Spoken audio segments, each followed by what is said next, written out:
Hi everyone, I hope आप लोग मस्त होंगे। आपकी पढ़ाई भी अमेजिंग चल रही है। तो आज इस वीडियो में जानेंगे आरआरबी एनटीपीसी का जो एग्ज़ाम चल रहा है उसके बारे में, जीके जीएस के क्वेश्चंस के बारे में, किस तरीके के क्वेश्चंस पूछे जा रहा है। और मैं आप लोगों को इंपॉर्टेंट टॉपिक बताऊंगी जहां से आपके 25 क्वेश्चंस तो मोस्टली मिलने वाले हैं। तो आप लोग प्लीज़ वीडियो को लास्ट तक ज़रूर देखिएगा, क्योंकि ये वीडियो आप लोगों के लिए बेनिफिशियल होने वाली है। तो प्लीज़ लास्ट तक ज़रूर देखिएगा जिन लोगों को आने वाले दिनों में एग्ज़ाम है। तो सबसे पहले बात करें, मेरा एग्ज़ाम 9 जून को था, सेकेंड शिफ्ट में। एनालिसिस देख के जाना आपको भी चाहिए, क्योंकि आपको पता चलेगा किस तरीके क्वेश्चन बन रहे हैं, क्या पैटर्न चेंज तो नहीं हो रहा है ना। तो इस तरीके की जानकारी आपको मिल सकती है। तो प्लीज़ एनालिसिस आप लोग देख लीजिएगा। जो भी हाल फिलहाल में एग्ज़ाम्स हुए हैं आपके शिफ्ट के पहले के एग्ज़ाम्स को, तो उसको देख के जाइएगा, ताकि आपको ज़्यादा हेल्प होने वाला है। तो जीके जीएस को लेकर के सबको डर होता है कि जीके जीएस में क्या स्कोर होगा, किस तरीके के क्वेश्चंस आ रहे होंगे। तो उसके बारे में जानेंगे, और आपको ज़्यादा घबराने की ज़रूरत नहीं है, क्योंकि मैं जो टॉपिक बताऊंगी आपको, अगर आप उसका अच्छे से एनालिसिस करके जाते हैं, उसको आप रिवाइज़ कर लेते हैं, तो आपके मोस्टली 20 से 22 क्वेश्चंस, 25 तक के क्वेश्चंस आपको अच्छे से कंप्लीट हो सकते हैं। उसके आगे आप लोगों ने तैयारी कर ली होगी पहले से, तो और भी ज़्यादा आप लोग स्कोर कर सकते हैं। बट मैं अपनी तरफ से जो भी टॉपिक बताऊंगी वहाँ से आपके 20 से 25 क्वेश्चन ईजिली बन सकते हैं। ठीक है, तो वीडियो को लास्ट तक ज़रूर देखिएगा, बहुत ज़्यादा हेल्प होने वाला है आप लोगों को। तो सबसे पहले बताएं हिस्ट्री के पोर्शन की। तो हिस्ट्री में आप लोगों को एंशिएंट की बात करें तो उसमें दक्षिण भारत के जो भी शासक रहे हैं उनके बारे में याद कर लेना है। कौन से उसके संस्थापक थे, उनकी राजधानी क्या थी, ये सारी चीज़ें आपको अच्छे से याद होनी चाहिए। दक्षिण भारत के क्वेश्चंस मेरे शिफ्ट में बने थे। उसके बाद से मीडिएवल की बात करें तो मीडिएवल में आप लोगों को गुप्त वंश और मुग़ल वंश और दिल्ली सल्तनत का जो है उसको अच्छे से देख लीजिएगा। आपको ऐसे देखना है दिल्ली सल्तनत में कौन से शासक हुए, किसका क्रम क्या था, ये सारी चीज़ें आपको पता होनी चाहिए। उसके बाद से उनकी राजधानी क्या थी और उनके प्रशासनिक कार्य, ये सबसे इम्पॉर्टेंट चीज़ है, क्योंकि इसके पहले जो भी एग्ज़ाम हो रहे थे उसमें बस शासक पूछा जा रहा था, कौन संस्थापक थे और उसके फर्स्ट और अंतिम मतलब पूछा जा रहा था। बट ऐसा नहीं है, इसमें आपको प्रशासनिक कार्य भी पूछे जा रहे हैं। जैसे कर लेने वाले को क्या कहा जाता था, किस तरीके से सैन्य अधिकारी का नाम क्या था, मतलब उस समय क्या बताया जा रहा था। तो ये सारी चीज़ें हैं, आपको इस पर विशेष ध्यान देना है कि आप कैसे कंप्लीट कर सकते हैं। और आपको संस्थापक के साथ साथ आपको ये प्रशासनिक कार्य पे भी ध्यान देना है। तो आप लोग यूट्यूब पे सर्च कर सकते हैं, या फिर आपके जो भी नोट्स हैं आप उसे अच्छे से रिवाइज करके जाइएगा। इसके अलावा बात करें मॉडर्न हिस्ट्री की, तो मॉडर्न में आपको गांधी युग अच्छे से याद करना चाहिए, और गांधी युग से आपको क्वेश्चन एक ज़रूर देखने को मिलेगा। इसके बाद से बात करें मॉडर्न में, आपको 1857 की क्रांति जो है वहाँ से मेरे शिफ्ट में 2 क्वेश्चन बने थे। तो आपको देखना है 1857 की क्रांति और जो असहयोग आंदोलन हुआ था, सबने अवज्ञा आंदोलन, ये सारी डेट आपको अच्छे से याद होनी चाहिए।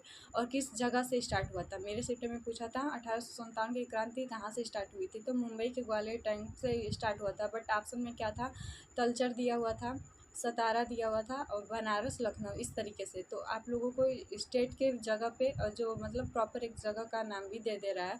जैसे मुंबई में है सतारा, तो सतारा से स्टार्ट हुआ था, मुंबई के ग्वालियर टैंक से, तो आप लोग सतारा का नाम भी ले सकते। इस तरीके से भी आपको ध्यान में होना चाहिए कि कौन से शहर सिटी का नाम बता रहा है, तो स्टेट में कौन सा हो सकता है। इस तरीके से आपको अच्छे से याद होना चाहिए।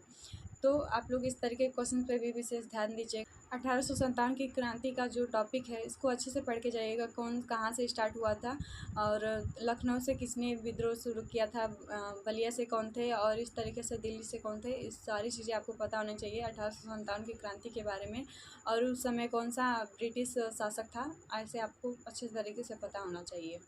इसके बाद से बताएं मॉडर्न में, तो गांधी युग से आपको अच्छे तरीके से याद होना चाहिए। सबने अवज्ञा आंदोलन कब स्टार्ट किया गया था, दांडी मार्च कहाँ से कहाँ तक चला था, ये सारी चीज़ें आपको पता होनी चाहिए। डेट आपको अच्छे से याद कर लीजिएगा, गोलमेज सम्मेलन, ये सारी टॉपिक आपको अच्छे तरीके से याद होना चाहिए। अब मैंने गांधी युग बोल दिया तो ये सारी चीज़ें आपको उसी में इंक्लूड मिलेंगी। तो आप लोग अच्छे से डेट्स वगैरह और जगह का प्रॉपर नाम आपको पता होना चाहिए, कौन चीज़ कहाँ से स्टार्ट हुआ है। इसके बाद से बात करें कांग्रेस का अधिवेशन से, तो कांग्रेस के अधिवेशन में आपको याद करना है कि कौन सा अधिवेशन कहाँ से मतलब कौन से अधिवेशन कहाँ से स्टार्ट हुआ था और उसके अध्यक्ष कौन थे, ये आपको चीज़ पता होना चाहिए। ठीक है, तो हिस्ट्री के पोर्शन में ये आपको चीज़ें अच्छे से रिवाइज करके जाना है। आप लोग इससे पहले अपनी तैयारी कर चुके होंगे, बट अगर जिनका भी ये टॉपिक अच्छे से कंप्लीट नहीं है तो ये सारी चीज़ें एक बार फिर से रिवाइज कर लीजिए, अगर आपके पास टाइम है तो। आपको मतलब ज़्यादा से ज़्यादा स्कोर करना है तो आप ऐसे कर सकते हैं, फिर से चीज़ें रिवाइज़ कर सकते हैं जो भी एनालिसिस में आपको बताया जा रहा है। अगर आप उन सारे टॉपिक को एक बार फिर से रिवाइज़ कर लेते हैं तो आपके नंबर इंक्रीज़ होने वाले हैं। तो इसके बाद से बात करें, बायो से एक क्वेश्चन आया हुआ था, तो आपको बीमारियों के बारे में पढ़ लेना है। बीमारियों के जो भी हैं मतलब कौन से मतलब जीवाणु से कौन कौन से रोग होते हैं और विषाणु से क्या होता है, ये सारी चीज़ें आपको पता होनी चाहिए। ट्रिक के साथ आप लोग याद कर सकते हैं, ट्रिक के साथ अच्छे से ईज़िली याद हो जाएगा। उसके बाद से पौधों के बारे में याद कर लीजिएगा। मेरे शिफ्ट में पौधे से क्वेश्चन आया था, पौधों की जड़ों में क्या पाया जाता है, इस तरीके। तो पौधे के पोर्शन को भी आप लोग अच्छे से देख लीजिएगा। उसमें पराग कोष किसे कहते हैं, परागण वगैरह ये सारी चीज़ें हैं। तो आप अच्छे से बीमारी और ये पौधे के बारे में अच्छे से पढ़ के जाइएगा, यहाँ से क्वेश्चन बन रहा है। केमिस्ट्री की बात करें तो केमिस्ट्री में आपको आवर्त सारणी पता होनी चाहिए, परमाणु क्रमांक, परमाणु भार, ये सारी चीज़ें आपको याद होनी चाहिए। उसके बाद से जो सूत्र होता है कैल्शियम क्लोराइड का क्या फार्मूला होगा, खाने के सोडे का क्या होगा, बेकिंग सोडा, ये सारी चीज़ें आपको थोड़े से याद कर लेना है जो भी इम्पोर्टेंट हो सकता है। ठीक है, यूट्यूब पे सर्च करेंगे आपको मिल जाएगा ईजिली। उसके बाद से कंप्यूटर की बात करें तो कंप्यूटर में आपको मिलने वाला है 4 से 5 क्वेश्चन, तो आप लोग अच्छे से याद कर लीजिएगा। हार्डवेयर, सॉफ्टवेयर और शॉर्टकट की जो है इसको अच्छे से देख लीजिएगा। इनपुट आउटपुट, ये चारों टॉपिक 4 से 5 टॉपिक अच्छे से ईजिली आपको मिल जाएंगे। और एनटीपीसी बेस एग्ज़ाम के जो एग्ज़ाम्स का एनालिसिस बेस पे आपको वीडियो मिलेगा यूट्यूब पे, उसको अच्छे से देख के जाइएगा। कंप्यूटर के लिए आपको 4 से 5 क्वेश्चन मिलेंगे, मेरे शिफ्ट में था। और आप लोग भी अगर इसको करके जाते हैं तो आपके एक से मतलब एक क्वेश्चन का 1 नंबर मिलने वाला है, तो 5 क्वेश्चन अगर आपका तैयार हो सकता है कंप्यूटर को लेकर के, अगर आपके शिफ्ट में आ रहा है तो आप लोग इस तरीके से देख के जाइएगा। जो भी मैं टॉपिक बता रही हूँ ऑनेस्ट रिव्यू है आप लोगों के लिए, और ये मैं सच से बता रही हूँ। और मेरे शिफ्ट में जो भी एग्ज़ाम क्वेश्चंस आए थे मैं आप लोगों से शेयर कर रही हूँ, तो इसको हल्के मत लेना, आप लोग इसके करके जाइएगा। क्योंकि मैंने भी अपने एग्ज़ाम से पहले एनालिसिस देख के गई थी, तो मुझे भी उससे कुछ फ़ायदा हुआ था, तो मैं आप लोगों से शेयर कर रही हूँ, तो आप लोग प्लीज़ देख के जाइएगा। जियोग्राफी की बात करें तो जियोग्राफी में आपको नदियों का जो पोर्सन है, नदी का टॉपिक जो है उसको अच्छे से कंप्लीट करना है। नदी में आपको क्या पढ़ना है, कहाँ से इसका उद्गम होता है और इसकी सहायक नदियाँ कहाँ कौन कौन सी हैं और कहाँ पे जाके गिरती है। ये 3 टॉपिक मतलब 3 तरीके के क्वेश्चंस आपको बन सकते हैं नदी से लेकर, तो नदी को आपको अच्छे से पढ़ लेना है। उसके बाद से बाँध, झरना, झील और ये सारी चीज़ें हैं, तो आप लोगों को अच्छे से तो जियोग्राफी में आपको इतना याद कर लेना है। इकोनॉमिक्स की बात करें तो इकोनॉमिक्स के क्वेश्चंस तो खास अच्छे खासे बन रहे हैं, क्योंकि बजट का क्वेश्चन इसमें इंक्लूड किया गया है। बजट आपको इकोनॉमिक्स में ही मिल जाएगा, तो आपको क्या करना है, बजट के क्वेश्चन को कैसे पढ़ना है, यूट्यूब पे आप सर्च करिए। कोई भी टीचर आपको 10 से 15 मिनट की वीडियो में पूरा बजट ख़त्म कर दिया, उसको 2x स्पीड पे करके देख सकते हैं। और उसे 2 से 3 बार रिवाइज करके जाइएगा, क्योंकि यहाँ से 4 से 5 क्वेश्चन आपको देखने को मिलेंगे।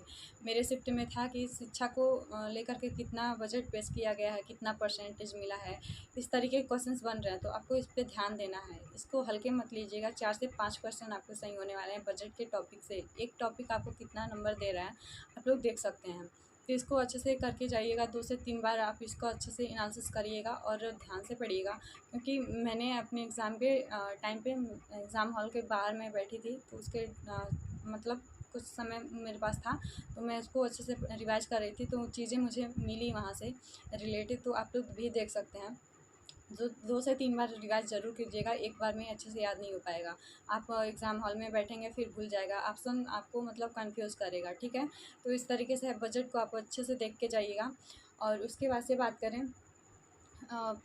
स्टैटिक की, तो स्टैटिक में आपको अंतर्राष्ट्रीय संगठन याद कर लेना है। प्रमुख योजनाएं जो हुई हैं प्रधानमंत्री नरेंद्र मोदी से जो स्टार्ट हुआ है, तो वहाँ से आप लोग देख सकते हैं जो प्रमुख योजनाएं हैं, आपको उसको देख के जाना है। यहाँ से भी क्वेश्चंस बन रहे हैं। अंतर्राष्ट्रीय संगठन कौन से देश में कौन से संगठन है, सैन्य अभ्यास भी आप लोग देख लीजिएगा। और WHO का मतलब हेड क्वार्टर कहाँ पे है, ये सारी चीज़ें आपको मिल जाएंगी संगठन वाले चैप्टर में, तो आपको इसको अच्छे से देख लेना है।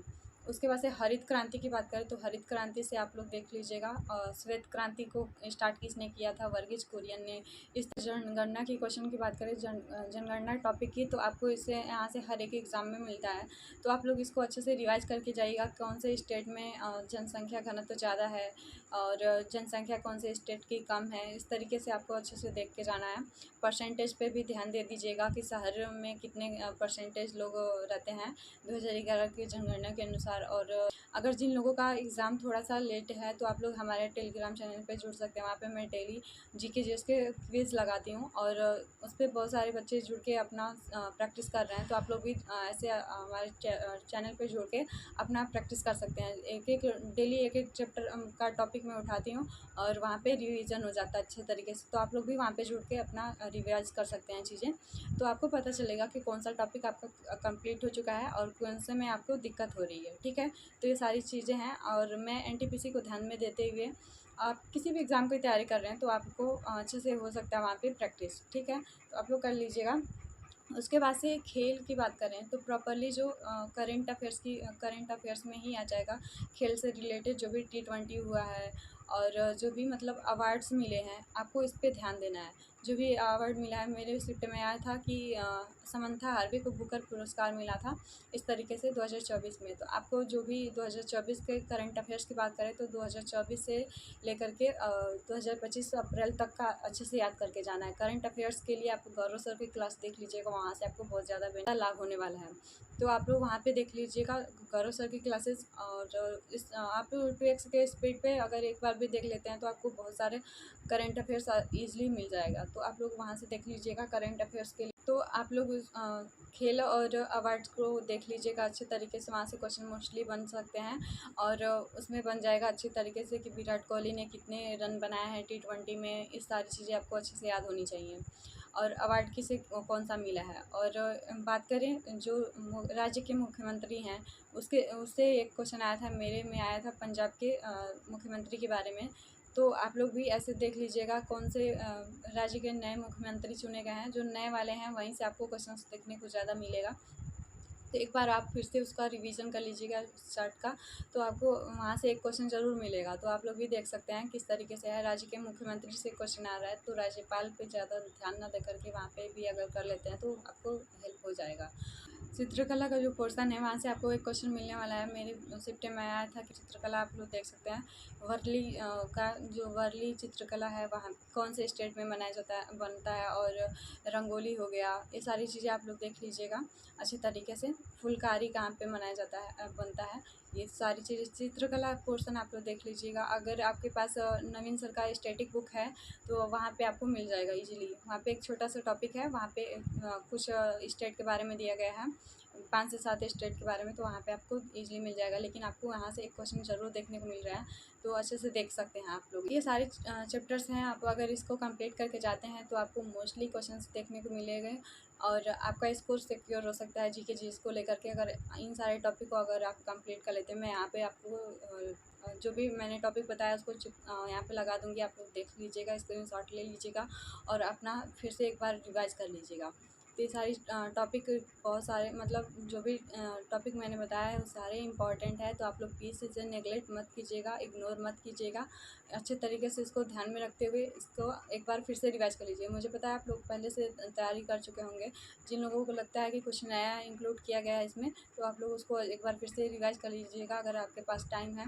और प्रॉपरली आप सारी चीज़ों का अपना रिवीजन करते रहिए। और मैंने मैथ के लिए भी बता दिया, तो मैथ का अगर आप लोगों ने वीडियो नहीं देखा तो वहाँ पे आप लोग देख सकते हैं और उसके बारे में जान सकते हैं किस तरीके से मैथ की तैयारी करनी है।